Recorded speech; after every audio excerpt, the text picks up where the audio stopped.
মনি কাকু ওই দাকুরা আসছে, দাঁড়া দাঁড়া, তোদের যেই কারণে ডাকলাম তাইলে শোন। এ বন্ধু কি বলবি বল। শোন, আমি আর মনি কাকু প্ল্যান করেছি আমরা জন পার্কে ঘুরতে যাব। তা তোরা কি বলছিস বল? আরে মামা প্যারা কিসের, চল ঘুরতে যাই।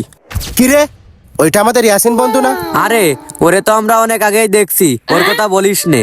কি ব্যাপার, আমার বন্ধুরা না? কি রে সোয়ান বন্ধু? হ বন্ধু তুই আয়।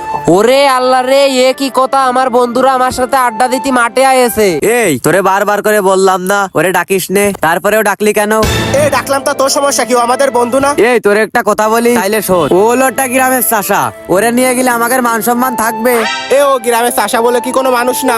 ওরে আল্লাহ, আমার বন্ধুরা আমারে কত ভালোবাসে, আমারে দেখার জন্য মাঠে চলে আইছে। ও আসতে কেউ বেশি বাড়াবাড়ি করবি না। কি রে দোস্ত, ভালো আছিস? এই ছোট লোক, আমার নতুন শার্টটা নোংরা করে দিলি। কি রে বন্ধু, তোরা আমার সাথে এরকম করতেছিস কেন? আমি চাষা, তাতে কি হয়েছে? আমার কি মন চায় না তোদের সাথে আড্ডা দিতে? তোরা আমার কাছের বন্ধু, তোরা আমার সাথে এমন ব্যবহার করতেছিস কেন?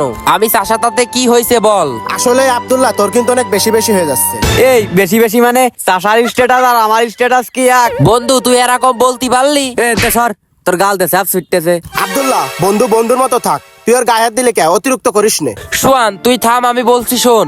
আব্দুল্লাহ, তোদের বাপের হয়তো সুদের ঘুষের লাখ লাখ কোটি কোটি টাকা থাকতে পারে, কিন্তু আমাদের এ ধান চাষ করেই সংসার চলে। তোর বাবার কোটি কোটি টাকা আছে তাই তোর কোনো কর্ম করা লাগে না, কিন্তু দেখ আমার এক বেলা কাজে না আসলে ভাতের খোটা।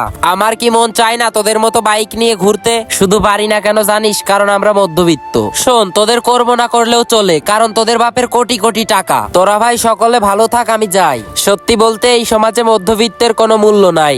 একটা চাষার ছেলেই জানে কে আপন বন্ধু আর কে ভাই। আমরা বারবার ভুলে যাই কি খাই আর কাদের জন্য খেতে পারি।